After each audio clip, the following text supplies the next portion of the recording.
Good evening, everyone. Welcome to the Bullpen Podcast. Happy Sunday night to everyone. Hope you are enjoying your Sunday edition of NFL Super Wildcard Weekend. I am your host, Adam Kunos. You can follow me on Twitter at Kunos19. You can also follow the show at the Bullpen Pod on Twitter as well.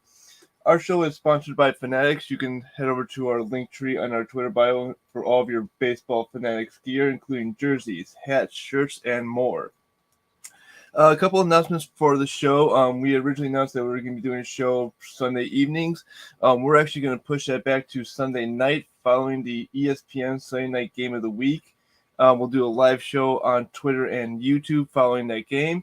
We'll give our reaction to the game and all Sunday games as well and kind of preview the upcoming week for Major League Baseball. We will also announce that we are going to start doing some YouTube short videos where we will post some random facts and fun facts about teams throughout the entire season, kind of give you your thoughts about how your team is doing.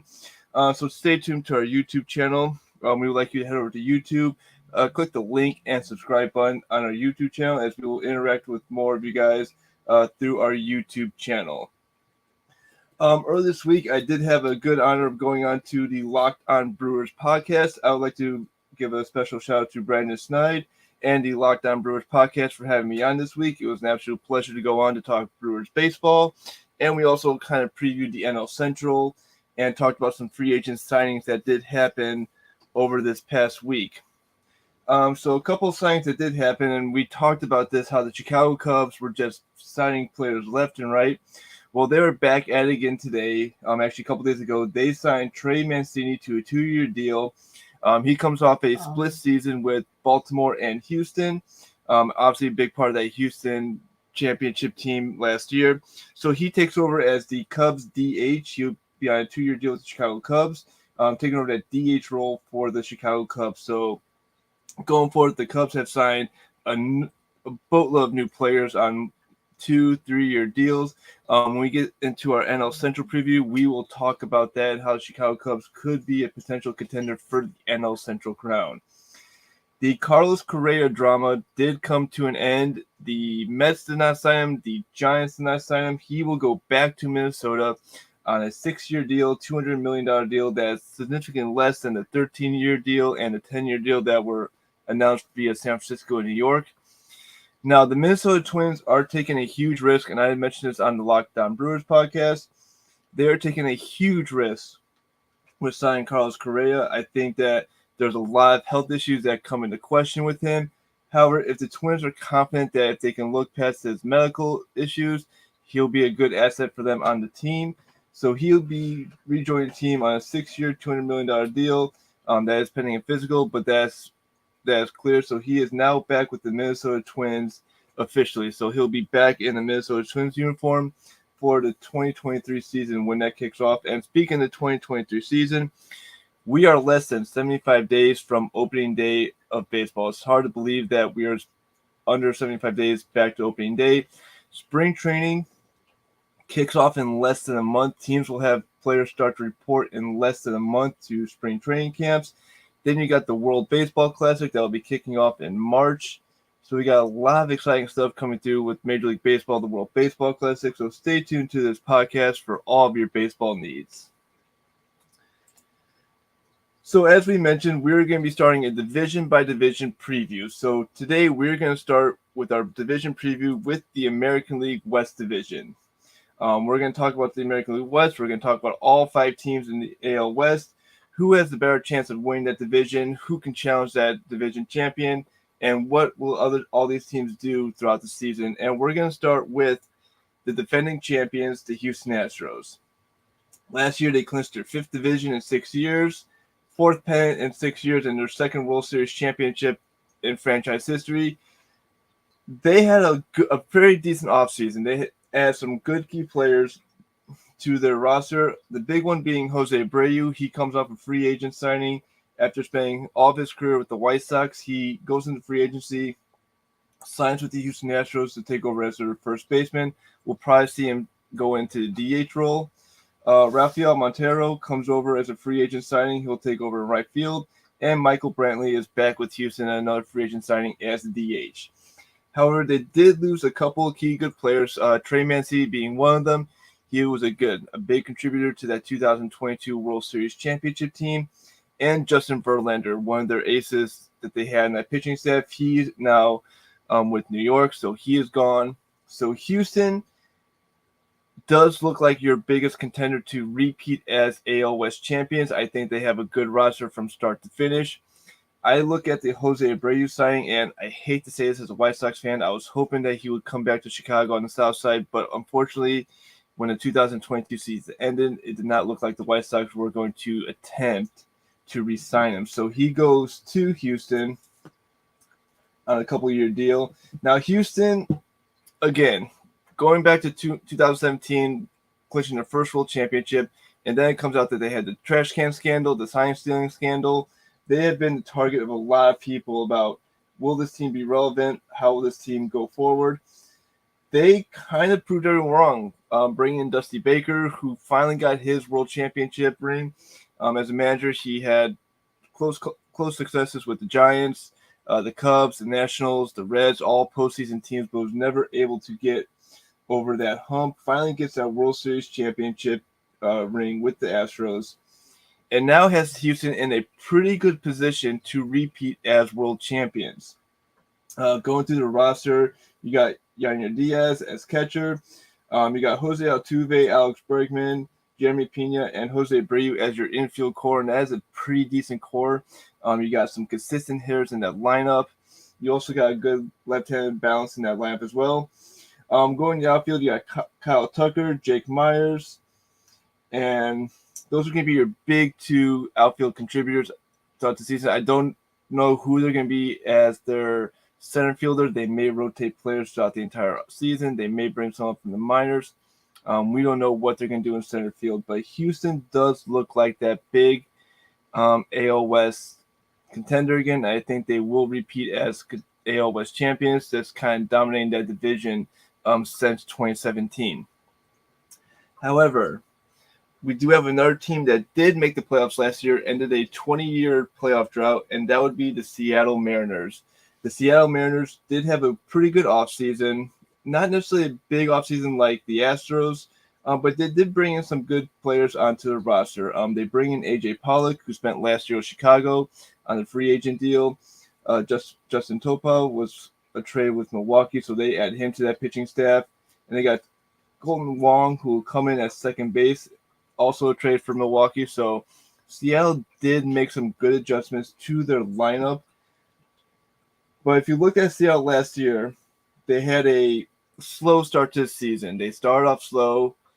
They said we're not going to sure how the season's going to go. But then when they caught fire, they were pretty much going straight to the playoffs. They finally got that clinch on a walk-off homer. And, Seattle was just kind of going all craziness when that happened because they had not been in the postseason since 2001 when they won 116 games. You're talking players like Ichiro Suzuki, Alex Rodriguez on that roster. They pretty much ran away with that division that season. But Seattle is in a pretty good situation right now to where they can contend to maybe overtake the Astros for that AL West crown. I don't know if they have everything that they need to take over as AL West champions, but they have enough in there that they can make another trip to the playoffs. It won't be another 20 years plus for this team to go back to the playoffs. They will be back in the postseason, I believe, this season. Their roster, they have a good pitching staff on there. Obviously, Robbie Ray, former Cy Young Award, he will be leading that pitching staff going forward. When you look at the infield, you got Ty France, Colton Wong, J.P. Crawford, and Suarez, who make up that infield core. I think that's another good infield core.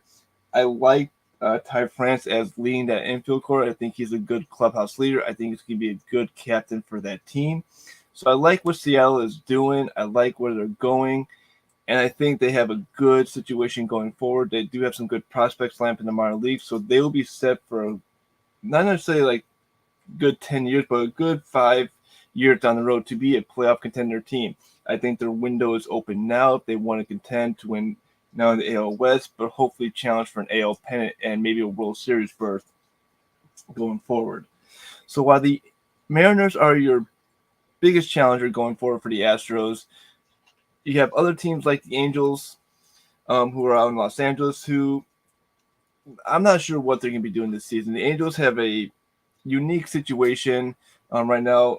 We all know last year they got off to an incredibly hot start to where they were leading that division for a while, kind of challenging Houston. Um, then they go on a 14-game losing streak, and in that streak, Joe Mann gets fired. And then the wheels just kind of fall off the season from there. They did not have a great season overall. They clinched a 7th straight losing season. So they had a up and down season. And I don't think they're going to have a great season going in next year. They didn't have a really good offseason, in my opinion.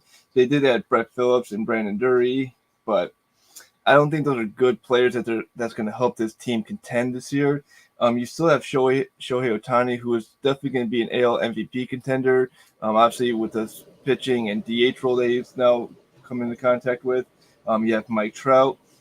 But depending on how the Angels are doing this season, those are players that could be on the trading block. Could the Angels make that decision to part ways with Mike Trout, part ways with Shohei Ohtani, or part ways with some of these veteran players, and just kind of go all in on a very young crew for that team? They're going to have a brand new manager filling in for this season, so they're going to have a kind of a tough situation going through because the Athletics not only kind of were in the same boat, didn't really make a splash this offseason, but the Rangers out in Texas did have a better offseason than the Angels. So not only have to be with the Rangers, they got the Mariners and Astros they have to look up to in that division. So I think it's going to be a bit of a challenge for the Angels going forward this season. I don't think they'll be necessarily a team that's going to lose 100-plus games. I think they'll still win 70 to 80 games this season. I think they'll still have a fairly decent season. I just don't think they'll be contending for that AL West crown. And speaking of that other team out in California, the Oakland Athletics, we all know what's going on with that situation. Obviously, they had a great year in 2020, winning that division, that crazy 60-game sprint schedule that they came out with. 2021, they kind of traded away all their players during the offseason before that season started, and now they're in a pretty much a rebuilding mode. They are rebuilding that team. They pretty much had tore down that team and started to rebuild it. So we'll see what happens. I think the rebuild continues through 2023. I think that goes into 2024 as well. I don't see this team being a contender for that division, maybe until 2025 at the latest. I think that they'll be kind of figuring out what to do with some of these key veteran players. They have a lot of minor league deals with Major League camp invites that they've signed over the offseason. So we'll see what happens with this team going forward. Again, don't really think they had a splashy offseason. They kind of have a very quiet offseason, in my opinion. But a team that I think had one of the better off seasons other than the Astros would be the Texas Rangers. Obviously, the big sign was Jacob deGrom. That was a huge sign for them. That bolsters that pitching staff. You got Andrew Heaney, who's also a left-handed pitcher, and Nathan Eovaldi, who comes in as a right-handed pitcher. So this team did make some improvements, which they needed in the pitching staff. I had a chance to go see his team last year when they were playing the Tigers down in Arlington, and the pitching was kind of so forth through that entire game. At the time, they had Dallas Keuchel, who came off his second release from the Diamondbacks, who was also released by the White Sox earlier that year. So he was making his debut with the Rangers during that game, and no control on the fastball. Tigers hitting was just lighting up that pitch the entire day. He did have a couple of good innings where he didn't allow runs, but it was just the same old Keuchel that we kind of got into contact with over the past couple seasons. The velocity of the fastball was not there. We don't know if it was an injury going forward, but deGrom joins a good pitching staff with a very young ace who I truly like in Dan Dunning. He was in a trade for Lance Lynn with the White Sox at the start of the 2021 season. Dan Dunning, I think, is a good prospect. I loved when he came up with the White Sox in 2020. He has a very good arm on him. I think he has a very good potential for the Rangers to be one of the aces of that staff. Going into the infield, you got Lowe, Seaman, Seager, and Jung as your infield core. Obviously, Seaman and Seager as your shortstop second baseman duo, I think is one of the better duos in the American League West. So you do have a good infield core coming in for the Rangers. They got Bruce Bochy, who's going to be coming into the 20th franchise manager, who's coming into a fairly decent situation. I don't expect him to be successful right off his first 2 seasons. I think when you come into season 3 is when you'll see a better season for the Rangers. So the Rangers are starting to get there. I just think they're maybe a season or two away. Now, if I'm going to lock in predictions for this division, I'm going to go with the Houston Astros as my division winner. I think the Astros do clinch this division again. That'll be their 7th division since 2017. But I don't think they're going to run away with this division. I think this will be a very tight division from start to finish. I think the Mariners will be closely behind them, and they may at one point have a lead in that division for at least a couple weeks down the stretch. But I think the Astros do have a way to just kind of clinch that division. They'll find a way to win, and they'll clinch the AL West. I give the Mariners the 2nd spot in the AL West and a wild card spot as well. Like I said before, I think the Mariners are in a good situation to where I think that they are a good contender for a wild card spot. I think they do get that top wild card spot in the American League. I think they're strong enough as a franchise to hold that top wild card spot, so that way they will hold at least home field advantage in the wild card game. I give the Rangers the 3rd spot in the AL West. Again, I like what they did with their pitching staff. They have a good pitching staff, I think, going into 2023. I think that they'll finish 3rd overall. I think they'll be maybe 5-7 games above 500. If they finish a little more above 500, it'll be a bit of a surprise to me, but I think the Rangers will hold the number 3 spot. Angels, I'm coming in with my 4th standings pick. They'll finish 4th in that division. And then I think the Oakland Athletics round out the division in 5th place. Now, what do I think of the Western Division, the American League overall? That's going to be a 2-team race. I think it's going to be an Astros-Mariners race. But can the Rangers be like Baltimore last year to where they just catch fire and they kind of challenge maybe for a 3rd wild card spot? Who knows? I think Bochy may have a good idea of what to expect coming into spring training next month. But again, I think it's going to be a 2-team race going forward down for this division. Now, give me a little history on the AL West. This division has been won by every team in this division. Each team does have a division title within the last 20 years. Obviously, Houston has been this division dominant team since 2017. When they first came into the division back in 2013, a lot of people were saying they're not going to be good. They're going to struggle coming over from the National League. But they did find a way to kind of build that young staff that they had going into 2013, 2014.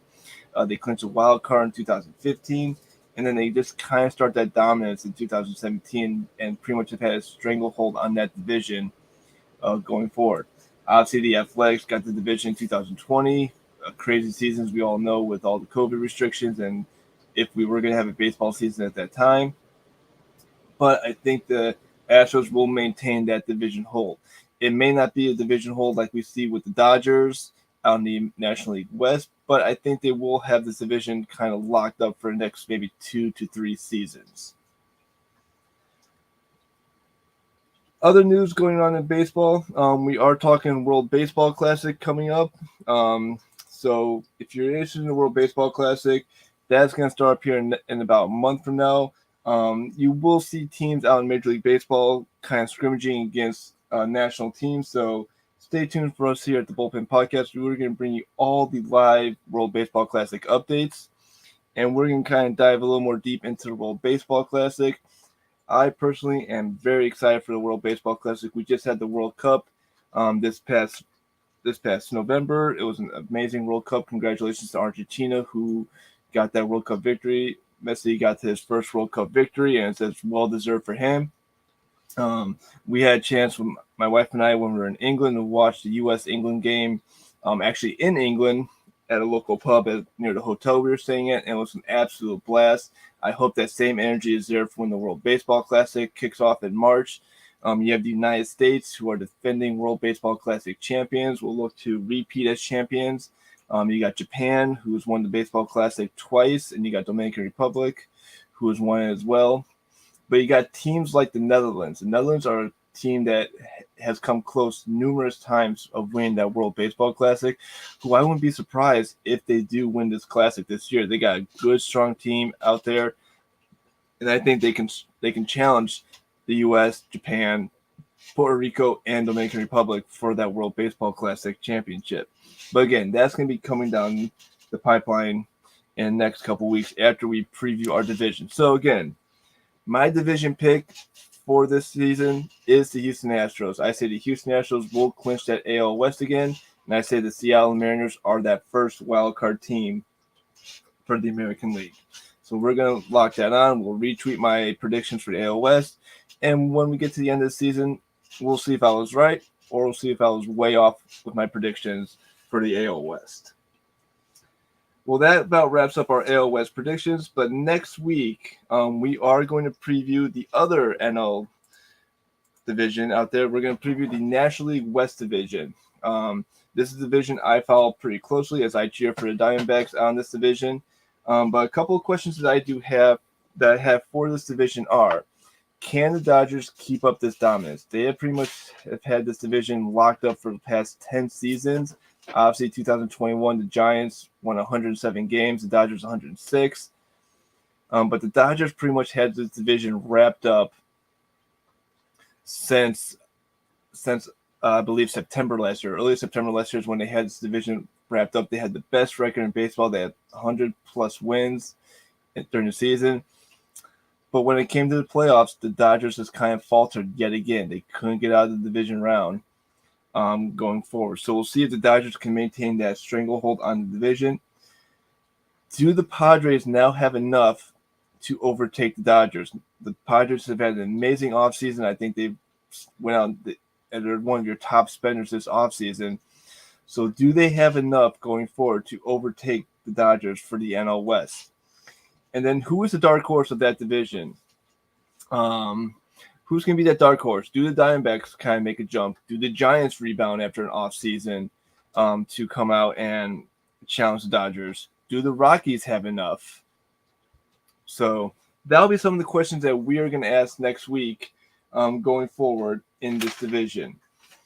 Like I said, if you have any questions or ideas for the NL West, please hit up our Twitter page to shoot your question regarding the NL West. We will try to answer all of your questions regarding the NL West. And then our schedule going forward, like I said, next Sunday we will be doing the NL West, and then we will switch over to the Central Division. We'll talk American League Central first, followed by the National League Central, and then we'll talk American League East and wrap up with the NL East as our division preview. Then after that, we will go into our World Baseball Classic preview. So like I said, these shows, if you've been listening to this show for a while, you are about an hour or so. We're going to be doing probably about maybe 25 minutes to a 30-minute show every day. When we get into the season, we'll obviously have more to talk about. Like I said in the Lockdown Brewers podcast, when you do a baseball podcast during the offseason, it's a little hard to kind of keep content going. I know we have the NFL playoffs going on right now. The big buzz in Florida right now, if you're a Jacksonville Jaguar fan, and I watched this game last night, Jaguars erased a 27-point deficit to come out and beat the Los Angeles Chargers, which was just a fantastic game. You had the 49ers in the early game who kind of just blew Seattle out. You had Buffalo win earlier today. The Giants defeated the Vikings. And now you have the Ravens and Bengals who are playing, and I don't know what the score of that game is right now. But then you got the Bucks and Cowboys playing tomorrow to kind of wrap up Wild Card Weekend. This past Monday, we had the national championship, which Georgia pretty much won after 5 minutes in that game. It was a complete blowout. You got the NBA and the NHL who are deep into their seasons, getting ready for their all-star breaks coming up shortly. But we are excited for baseball coming up. We're excited to talk more and more baseball as this podcast goes into the season. So like I said, follow the podcast at the Bullpen Pod on Twitter. Also hit up our YouTube page, like and subscribe for more baseball content all season. Thank you very much for tuning in. Thank you very much for listening. Like I said, wherever you get your podcasts on Apple, Spotify, YouTube, Amazon, please download our podcast. Please comment. Please like. Please share. We're always looking for comments and improvements to the podcast. But again, thank you very much for tuning in. You guys have a great night, and we'll see you next Sunday.